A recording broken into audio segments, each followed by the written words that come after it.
Bonsoir, bienvenue pour une soirée avec une voix. Ce soir, je vais vous conter l'histoire Cochon Truffier. Écrite originellement par Saturday en anglais, l'histoire est publiée sur r/nosleep.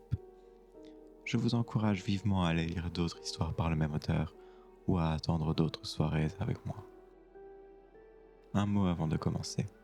Cette histoire aborde des thèmes sensibles comme l'obsession, la perte de soi, les troubles alimentaires ainsi que l'horreur corporelle. Elle pourrait heurter certaines personnes. Si vous préférez passer votre tour, je comprends. Prenez soin de vous, je ne bouge pas. Revenez quand vous le souhaitez. La traduction et la narration qui y suivent vous sont proposées par une voix. Je ne peux pas manger, c'est à peu près tout. Je ne peux pas manger. J'imagine que pour ceux qui n'ont pas grandi comme moi, c'est absurde. Tant de moments de nos vies tournent autour du fait de manger. Le petit déjeuner, le dîner, c'est autant un rituel qu'un contrat social. Et sans ça, on perd l'un des piliers de ce que représente l'être humain. Mais je ne peux pas manger. Je ne peux pas faire partie de tout ça. C'est compliqué. J'ai grandi avec une mère célibataire travaillant pour le SMIC. Comment elle a réussi à élever un gamin malade avec tout ça me semble extraordinaire. Et je ne dis pas malade du style tout sèche et otite. Non, je veux dire malade avec un grand M. Aussi loin que je puisse me souvenir, je n'ai jamais pu manger de la nourriture solide. Certains médecins parlaient d'achalasie inopérable, mais ma mère appelait ça la gorge royale.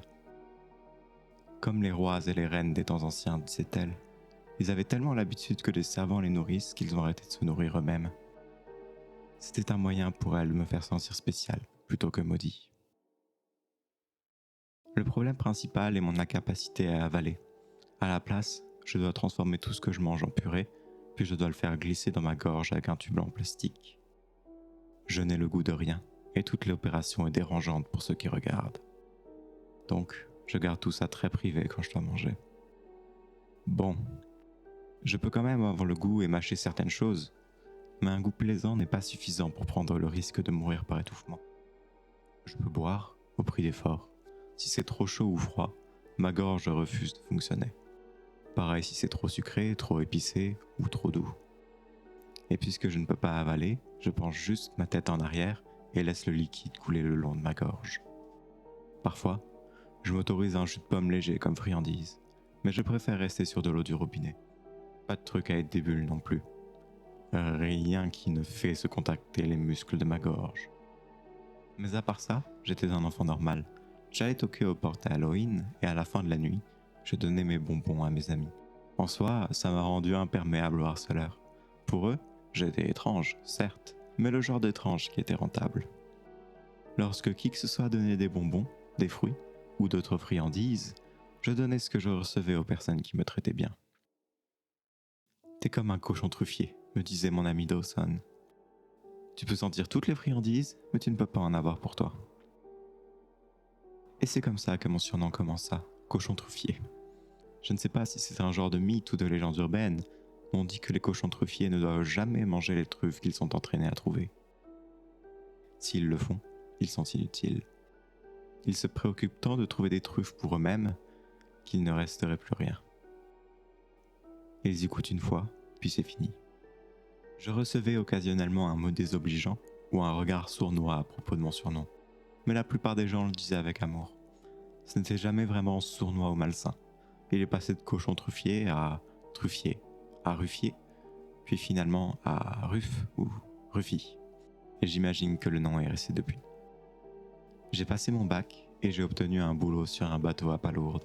Ce n'est pas un boulot élégant, mais j'ai toujours aimé la mer. Je n'ai jamais le mal de mer ou le mal des transports en général. Peut-être un effet secondaire de mon étrange estomac. Je l'ai fait pendant un été pour m'y essayer, puis on m'a embauché à temps plein 1 mois plus tard. Superbe paye avec une bonne mutuelle. On travaillait souvent sur de plus petits navires, des bateaux côtiers, des plus petits rendements qui ramenaient un profit surprenant dans les marchés locaux. Tout ce sur quoi on pouvait mettre la main, on pouvait le vendre pour une incroyable marge. Il n'y eut pas un seul Noël où je ne suis pas rentré à la maison avec un bonus. J'ai fini par devenir le Sam du groupe quand on sortait avec les gars. Parfois, ils oubliaient mon problème et me rapportaient une bière ou un scotch. Donc ils se retrouvaient avec un verre en plus. Durant ces sorties, je regardais les bols de cacahuètes épicées au milieu de la table en me demandant à quoi ressemblerait la sensation de me gaver d'elles. Remplir ma bouche et juste faire un numéro à ces cacahuètes. De sentir le croquant contre mes dents, résonnant dans ma mâchoire. Mais ça m'enverrait tout droit à l'hôpital, ou bien à la morgue, le bâtiment jaune juste au bout de la rue. Cochon truffier, regarde mais ne mange pas. Ma mère mourut à mes 27 ans. C'était ni soudain, ni dramatique, juste le résultat d'une longue bataille touchant à sa fin. J'ai tenu un discours à la veillée, divisé ses possessions entre ses proches et mis dans des cartons tout ce qui restait dans sa maison, retirant un à un chaque bibelot appartenant à un écosystème où tout avait sa place, laissant dans mon passage des murs pâles et des tas de poussière. C'était un peu amusant cependant. Il y avait une photo d'elle et moi de quand j'étais encore un bébé. À l'époque, j'avais les yeux et les cheveux bruns. Je pensais que c'était quelqu'un d'autre à la base, puisqu'aujourd'hui j'ai les cheveux blonds de ma mère et ses yeux verts. Mais la note à l'arrière de la photo confirme bien le fait que c'était notre première photo ensemble. On m'a proposé de prendre quelques jours de repos au travail, le temps de remettre de l'ordre dans ma vie, mais j'ai refusé. S'éloigner de sa routine ne fait que souligner à quel point le changement est douloureux. En refusant, je lui reprends son pouvoir. Enfin, c'est ce que je me suis dit en tout cas. Cependant, un malheur n'arrive jamais seul. Peut-être étais-je distrait ce matin, début de mai, lorsque j'ai tourné sur la voie rapide. J'ai conduit sur cette route des milliers de fois, mais cette fois-ci, je n'ai pas fait attention. Peut-être que l'autre conducteur non plus. Dans tous les cas, la collision fut violente. Au moins, personne n'est mort. Ils n'ont pas eu d'autre choix que de couper pour me sortir de ma voiture. Mais l'autre personne s'en est sortie sans la moindre égratignure. On m'a mis mes nerfs, puis on m'a apporté à l'hôpital. On m'a fait tout un tas de tests. J'avais une fracture à la jambe gauche, mais à part ça, ça avait juste l'air douloureux. En réalité, tout était superficiel. Ils firent tout de même leur due diligence, rayon X, bilan de santé, tout l'attirail. J'ai dû porter un plâtre, mais à part ça, j'irais bien. Je me souviens du dernier jour avant qu'il ne me renvoie à la maison. La docteure, une femme indienne dans la quarantaine, regardait mes imageries au rayon X tout en me bassinant à quel point j'ai eu de la chance. Entre des instructions sur comment garder mon plâtre propre, je lui posai une question. « Et à propos de ma gorge ?» demandai-je. « Devrais-je changer ma manière de manger ?»« Non, ça ne devrait pas poser de problème, dit-elle. Pourquoi cette question ?»« L'achalasie, inopérable. Ça devrait être dans mon dossier. »« L'achalasie ?» Elle me regarda quelques instants, puis les images de nouveau. « Vous n'avez pas d'achalasie. » Je lui ai dit avoir reçu un diagnostic lorsque j'étais enfant, que ça m'a poursuivi toute ma vie, que ma gorge était atrophiée et que je ne pouvais me nourrir que de purée poussée au fond de ma gorge avec un tube. La gorge royale, comme les rois et les reines d'antan. « Je sais de quoi vous parlez, dit-elle, mais je ne sais pas quoi vous dire. Vous ne l'avez pas. De ce que je peux voir, vous ne l'avez jamais eu. » Elle pointa les imageries par rayon X. Elle expliqua comment reconnaître l'achalasie et que je n'en avais aucun signe. J'allais parfaitement bien. J'aurais juste besoin d'apprendre à manger. Si vous faites ça depuis aussi longtemps, il y a des chances que vous ne vous habituez jamais vraiment. Mais ça va vous prendre du temps de vous ajuster. Je suis sorti de là avec mes béquilles, mais je prêtais à peine attention à ma jambe. Je n'arrivais pas à y croire. Pendant tout ce temps, j'aurais pu être comme tout le monde. Quelqu'un avait du mal me diagnostiquer, mais il n'y avait rien dans mon dossier qui suggérait qu'il y avait eu la moindre conversation à propos de l'achalasie dans mon passé. Selon ces documents, j'étais en parfaite santé. Je l'avais toujours été. Je n'arrivais pas à comprendre. Il devait forcément y avoir une raison pour laquelle j'ai dû vivre ainsi. J'ai décidé de retourner fouiller dans les affaires de ma mère, pour voir s'il n'y restait pas un indice. J'avais encore quelques cartons dans lesquels chercher une seconde fois. Peut-être avais-je manqué quelque chose. Mon ami Stevie, un père d'à peu près 40 ans ayant 3 enfants, a proposé de me ramener de l'hôpital. C'était un homme très terre à terre, le genre de personne qui a un pick-up et qui a envie de t'aider à déménager parce que c'est ce que tu es censé faire. Il a dû se rendre compte que j'étais plus silencieux que d'habitude. T'en fais pas à propos du travail, Ruffy, dit-il. Merci, mais ce n'est pas ça, c'est ma gorge. Une entorse cervicale demanda-t-il. T'as mal quelque part? Je lui ai expliqué ce que la docteure m'a dit, que j'allais bien, que j'ai toujours été en bonne santé. Je lui ai parlé de mes rayons X, comme quoi ils ne montraient rien, ainsi qu'il n'y a jamais rien vu dans mon dossier médical. Stevie buvait tellement mes paroles qu'il a presque raté un passage au feu vert, ce qui a eu pour effet de provoquer une cacophonie de klaxons derrière nous. Stevie se reprit en main et poussa l'accélérateur. « C'est fou !» dit-il en tournant à gauche. « Mais c'est aussi une bonne nouvelle. » J'imagine, ouais. J'allais devoir m'habituer à une nouvelle façon de vivre, une où j'allais pouvoir m'asseoir à table et manger avec les autres. J'ai eu du mal à m'en rendre compte, et franchement, un peu peur aussi. Après tout, que se passerait-il si je n'aimais pas ça? Est-ce que je pourrais de nouveau faire semblant? Mais avant toute chose, je devais essayer. J'allais pas juste arriver dans un restaurant et me commander un faux filet. Je devais essayer quelque chose de petit. J'ai demandé à Stevie de me déposer dans un supermarché. J'ai acheté du yaourt, des concombres et de la glace au chocolat. Je lui ai demandé de m'accompagner dans ma cuisine. Je me suis dit que ce serait mieux d'avoir quelqu'un à mes côtés si ça se passe mal. Comme la docteure a dit, même si je vais bien physiquement, ça va me prendre du temps de m'habituer aux sensations. Il n'y a pas vraiment de tutoriel sur comment manger, ça nous vient naturellement, ce n'est pas quelque chose qu'on apprend. On s'est assis à la table de ma cuisine, où j'ai ouvert mon yaourt. Stevie s'est servi un coca. Je n'avais pas de couvert, donc j'ai dû fouiller dans les affaires de cuisine de ma mère. J'ai pris une cuillère à café, que j'ai plongée dans le yaourt, puis je l'ai observé. Mon cœur battait tellement fort qu'il pourrait sortir de mon torse. « Tout va bien ?» Stevie demanda. « Je suis nerveux, c'est tout. » « Essaye juste un peu. Essaye d'apprécier. » Alors, j'ai essayé. J'ai laissé ma langue profiter de l'arôme de vanille et de la saveur acide de yaourt. J'ai pris une grande inspiration, me suis penché légèrement en arrière et j'ai essayé. Je me suis presque étouffé alors que les muscles de ma gorge se sont contractés en crampes. Cependant, ça s'est relativement bien passé, bien que c'était vachement inconfortable. J'ai toussé un peu, puis levé une main vers Stevie pour lui dire que tout allait bien. J'en ai essayé un peu plus, puis un peu de glace. C'était difficile et je pouvais sentir la douleur dans ma gorge. Je contractais des muscles que je n'avais quasiment jamais utilisés. Pendant une douloureusement longue heure, j'ai essayé des petits bouts de plein de choses. Je m'y habituais, lentement, mais sûrement. J'ai dû m'arrêter au concombre cependant. Je l'ai coupé et j'ai essayé de le manger en purée, mais une partie de la peau s'est coincée dans ma gorge. Stevie a dû me mettre quelques tapes dans le dos. On a décidé de faire une pause pour la journée, mais c'était encourageant. Je ressentais quelque chose que je n'avais jamais connu auparavant. C'était une expérience nouvelle, et je commençais à m'y habituer. « Donne-toi un mois, m'a dit Stevie. D'ici à ce qu'on t'enlève ce plâtre, tu seras une toute nouvelle personne. » Au cours des jours suivants, j'étais coincé chez moi, à attendre que ma jambe guérisse.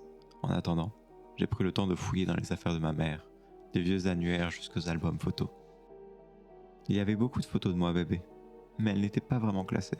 Sur la plupart, j'avais les cheveux blonds et les yeux verts, mais sur quelques-unes, on voyait encore clairement du brun.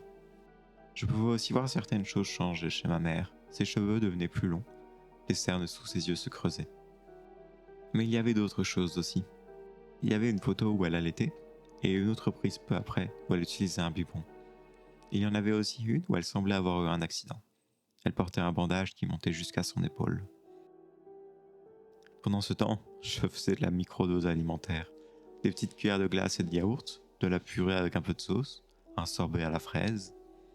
Il a fallu un peu de temps pour que ma gorge se remette en marche.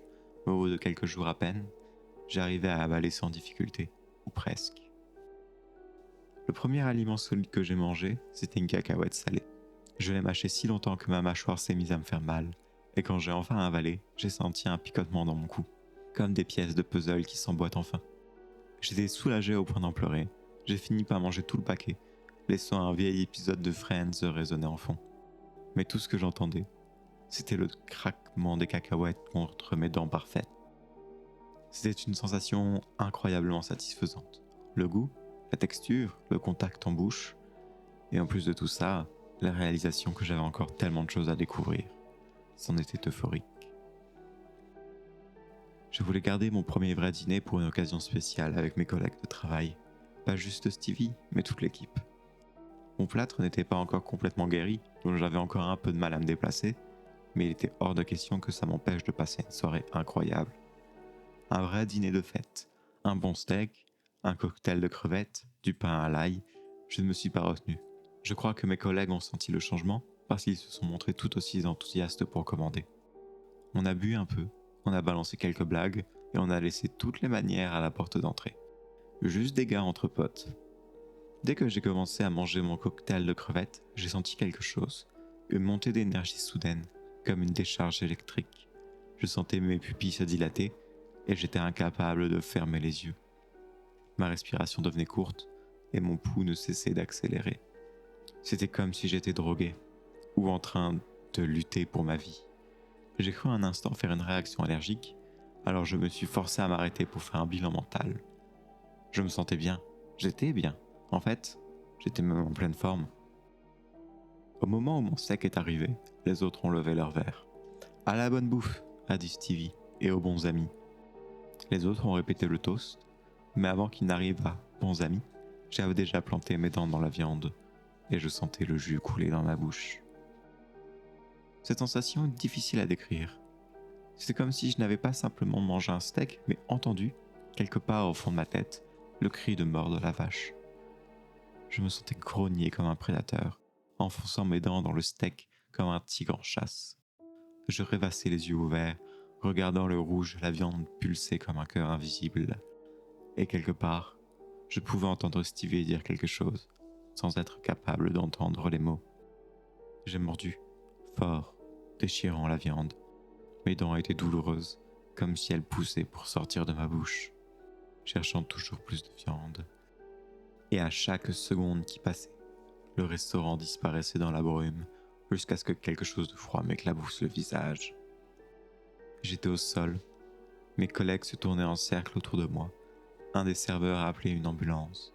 Mes mains étaient couvertes de graisse. J'ai dû attraper le steak de l'assiette avec mes mains. Il y avait des marques de morsure sur mon avant-bras, profondes, saignant toujours. J'ai dû me faire recoudre le bras. D'après Stevie, j'étais devenu complètement sauvage. J'avais déchiqueté mon steak, puis j'avais tendu la main vers la côte de porc de Luc pour l'attraper aussi. Et quand je n'avais pas pu mettre la main sur plus de viande tout de suite, je m'étais écroulé au sol, en train de mordre mon propre bras comme si j'essayais de maîtriser une proie. Il n'avait jamais vu chose pareille. Une sorte de crise, m'a dit Stevie. On s'inquiète pour toi. Les médecins ne savaient pas quoi en penser. Une sorte de déséquilibre chimique causé par un changement brutal de régime alimentaire, combiné au stress et à la convalescence physique. Le fait que j'ai bu n'aidait pas non plus. Pas beaucoup, mais assez pour avoir un effet. Ils n'ont pas pu identifier un seul facteur déclencheur, alors ils m'ont prescrit un genre de médicament contre l'anxiété. À ce stade-là, ils lançaient des fléchettes au hasard. En rentrant chez moi, j'ai remarqué quelque chose d'étrange.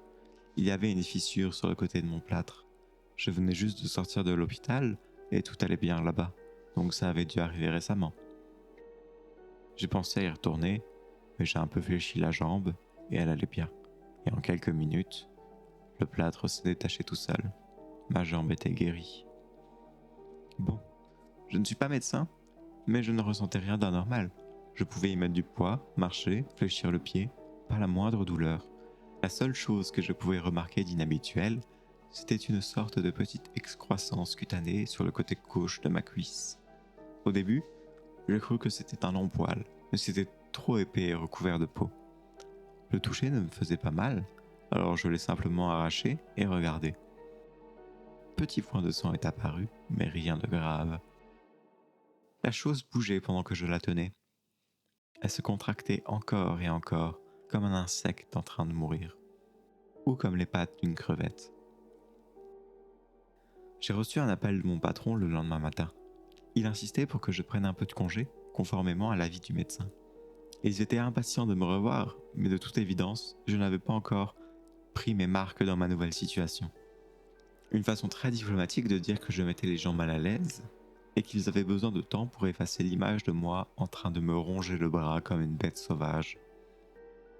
Mais ça m'a simplement laissé plus de temps pour vivre les choses à ma manière. J'ai dressé une longue liste de tout ce que j'allais manger.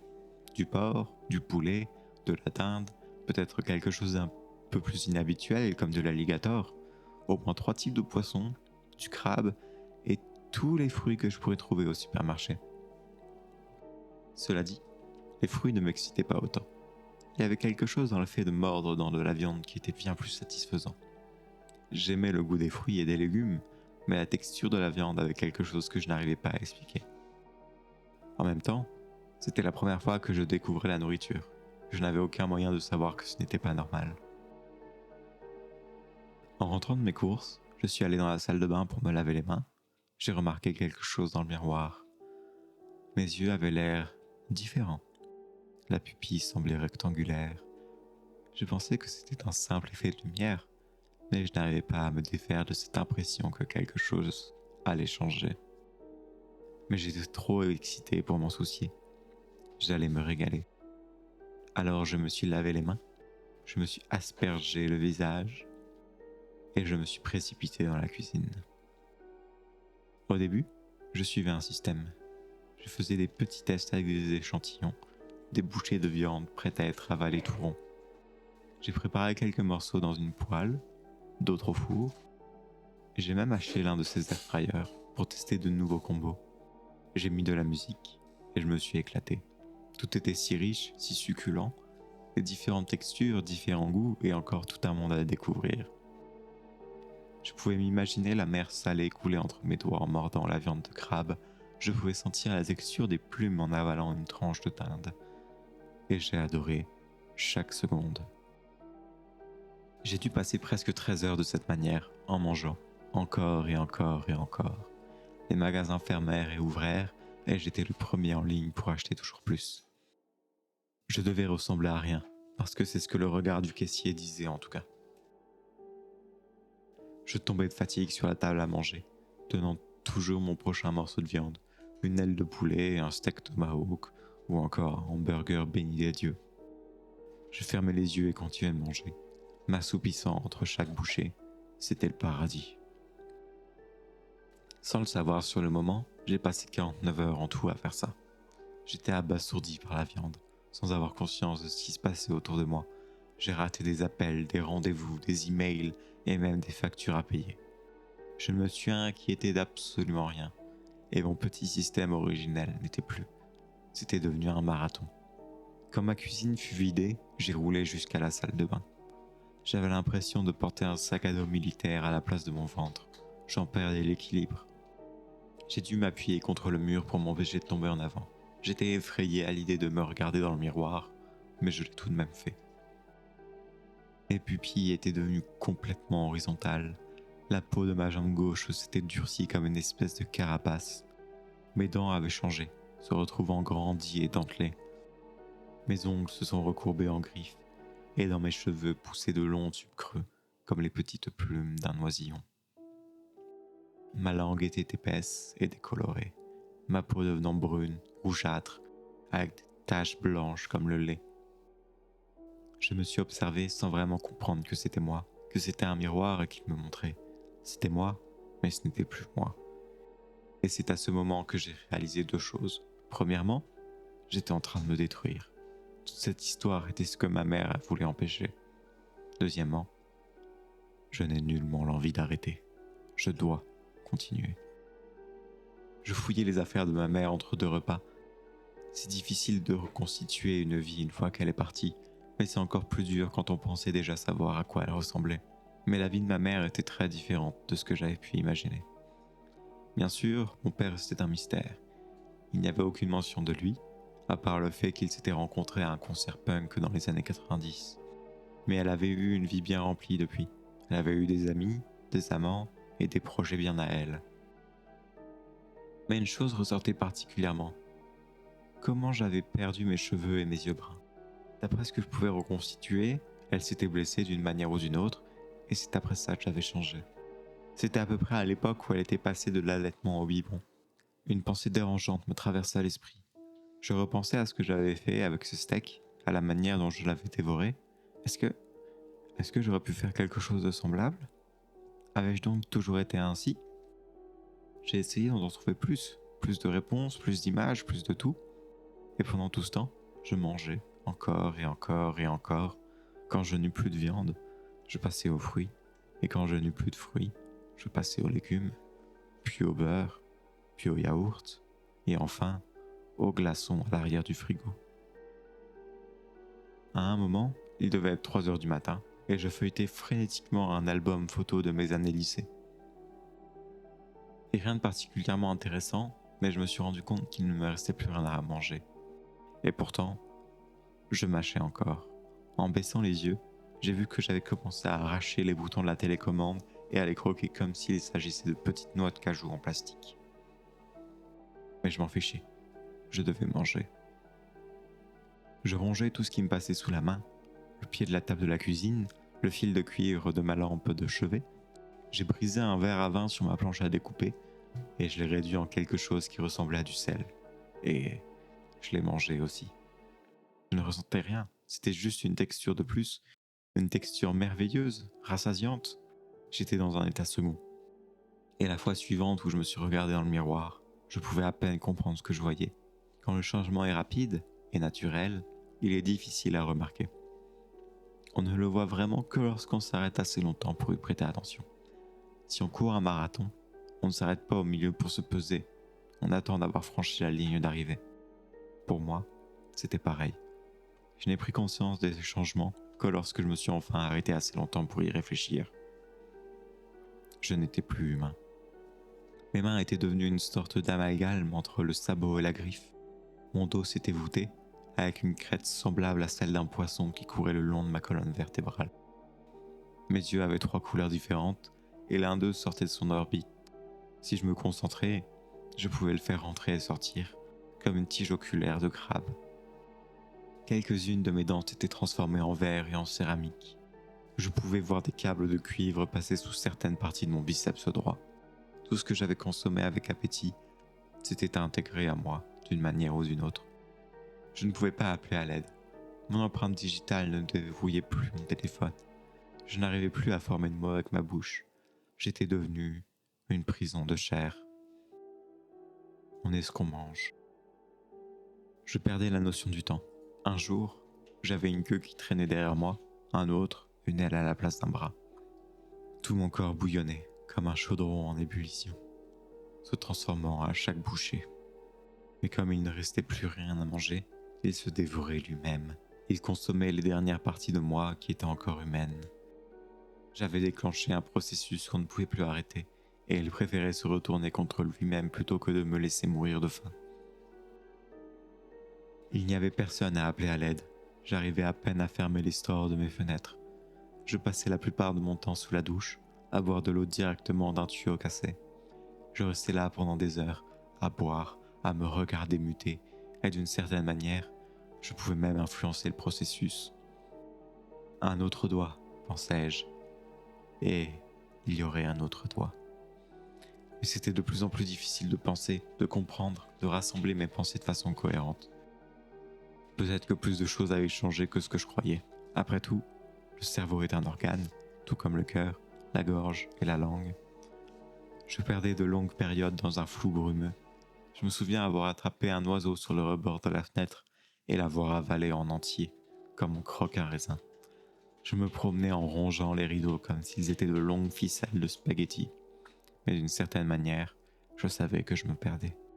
Chaque fois que j'avais un moment de lucidité, je sentais mon cœur sombrer dans ce gouffre vide au fond de mon ventre. Je m'en vais, pensais-je. Je me perds. Alors, avec chaque fibre de mon être, je saisis une feuille de papier, mordis mon doigt, et j'ai écrit avec mon sang « Reste humain ». C'est difficile de décrire l'esprit d'un animal. Une partie de toi disparaît, tu ne penses plus aux désagréments ni au « et si ». Tu penses à ton prochain repas, à l'endroit où dormir, à où trouver de l'eau. Tu ne t'inquiètes pas de faire tomber une lampe ou d'arracher un câble, tout ça n'est que du bruit. Je me souviens avoir regardé ce morceau de papier, en sachant qu'il disait quelque chose, mais les symboles n'avaient plus aucun sens. Ils étaient passés de mots à de simples gribouillis. À un moment, je les ai pris pour des crottes, et je me suis mis à chercher des souris. Je n'en ai pas trouvé. Je ne me considérais pas comme perdu. En réalité, Je ne considérais plus rien du tout. Et pendant des jours, j'ai erré d'un bout à l'autre, transformant ma maison en un nid. Puis, à un moment, les symboles ont repris leur sens. Un rare instant de lucidité. Reste humain. Je savais que ce ne serait que temporaire. Quelques minutes, peut-être une heure. Il fallait que je trouve un plan, n'importe quoi pour rester humain. Tout indiquait que j'absorbais les propriétés de ce que je mangeais. Alors si je voulais redevenir humain, il n'y avait qu'une seule solution. Une solution grotesque, impensable. Je pouvais trouver quelque chose de savoureux dans tout ce que je mangeais. Du verre, du cuivre, du bois, des os. Tout. Mais devoir manger de la chair humaine pour me retrouver, c'était une limite que je ne pouvais pas franchir. Mais quel autre choix avais-je ? J'ai concocté un plan. C'était capillotracté, mais la seule chose qui me venait à l'esprit. Je pouvais me sentir glisser, alors j'essayais de me souvenir de 3 choses. La couleur du bâtiment auquel je devais me rendre, la direction dans laquelle je devais aller, et qu'il y aurait de la viande là-bas. Couleur, direction, viande. Je le répétais comme un mantra. Je me souviens m'être tenu près de la porte d'entrée, le front appuyé contre le bois. J'entendais quelqu'un dans le couloir, dehors, qui prenait tout son temps pour fermer à clé et partir. « S'il te plaît, pars, priai-je, tu dois partir. » Quand il fut parti, mon esprit l'était aussi. Tout ce dont je pouvais me souvenir. Couleur, direction, viande. Et j'ai réussi à sortir. J'ai suivi la direction à la recherche de la couleur. Un bâtiment jaune, juste au bout de la rue. Je courais à travers les bois denses à 4 pattes, grondant comme un gorille à sabots. Je sentais mon corps se transformer pour maintenir l'élan, mes bras devenir plus lourds. Je devais me forcer à continuer, à rester concentré sur ma mission. Il y avait tant de distractions. Des voitures au loin, des voix, des lumières vives projetant des ombres, des proies potentielles. Mais j'ai suivi la direction dans ma tête, et j'ai vu le bâtiment de la bonne couleur. Je savais qu'il y aurait de la viande. Je n'ai même pas remarqué que la porte était verrouillée. Je suis passé à travers comme si elle était en papier. Il n'y avait pas de vigile, heureusement. Si j'avais encore eu l'esprit assez clair pour lire, j'aurais remarqué l'écriteau. Morgue. J'aurais compris ce que signifiait l'odeur qui émanait des casiers métalliques. Mais dans l'esprit d'un animal, on ne se soucie pas du nom de sa proie. On ne cherche pas à donner du sens à ses actions. On prend ce qu'on veut et on le fait sien. Alors, c'est ce que j'ai fait. Je ne vais pas entrer dans les détails. Je ne peux pas. Je me souviens de chaque bouchée, mais je suis incapable de les mettre en mots. Un homme mort d'une crise cardiaque, une femme âgée au cou brisé. Je les ai sortis des casiers et j'ai fait ce que font les animaux. De la viande, des os, des organes. Plus tard, les journaux ont dit que c'était un ours. Ils n'avaient pas tout à fait tort, je suppose. Je suis rentré en titubant, traînant mon ventre gonflé à travers les bois. Je sentais mes sens revenir, un esprit qui redevenait humain. Mais avec cette lucidité venait aussi la compréhension de ce que j'avais fait et la douleur brûlante qui l'accompagnait. Je suis resté là, allongé parmi les buissons de baies et les tournesols bleus, juste devant mon immeuble, espérant que personne ne me verrait, attendant le bon moment pour rentrer chez moi.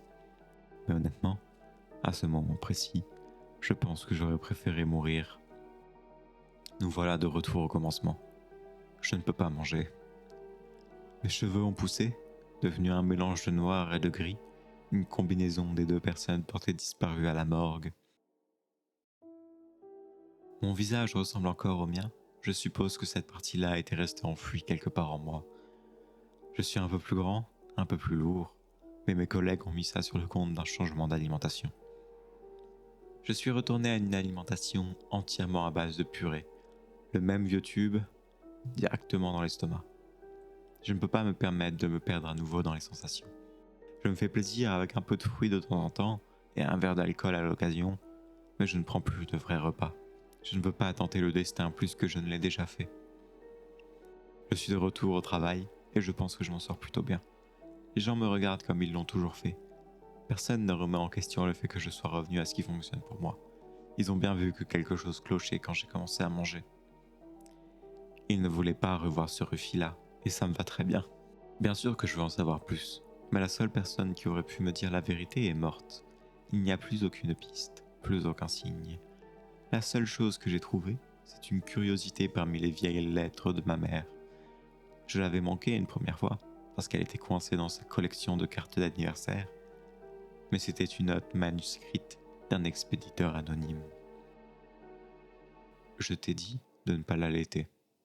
Pas de nom, pas de signature, juste une écriture pas très soignée sur un papier jaune froissé. Au final, la vie continue. Je sais que je ne serai jamais vraiment comme tout le monde, mais je crois que ça me va. Je peux faire semblant aussi longtemps que nécessaire. Peut-être qu'il n'y a pas de mal à être un cochon truffier souillé, tant que je ne me mets pas à chercher quelque chose à manger. Mais pour être honnête, parfois, je me demande, et si je cédais complètement? Si je me laissais aller sans retenue? Si je consommais tout, n'importe quoi, sans limite? Qu'est-ce que ça ferait de moi? Si je rassemblais tout ça en un seul être, que deviendrais-je? Cochon truffier, regarde mais ne mange pas. Ce que j'ai aimé dans cette histoire, c'est cette obsession viscérale et primitive que décrit l'auteur. On a tous déjà entendu l'expression « tu es ce que tu manges ». Ici, l'auteur la prend au pied de la lettre pour nous montrer l'horreur qui se cache derrière, la facilité avec laquelle on peut se perdre dans une obsession, au point de s'autodétruire. Cette histoire est comme un sombre écho de nos propres luttes. Tout ce qu'on absorbe, tout ce qu'on vit, ça nous transforme en ce que nous sommes aujourd'hui. Et face à nos démons, beaucoup d'entre nous luttent désespérément pour se retrouver.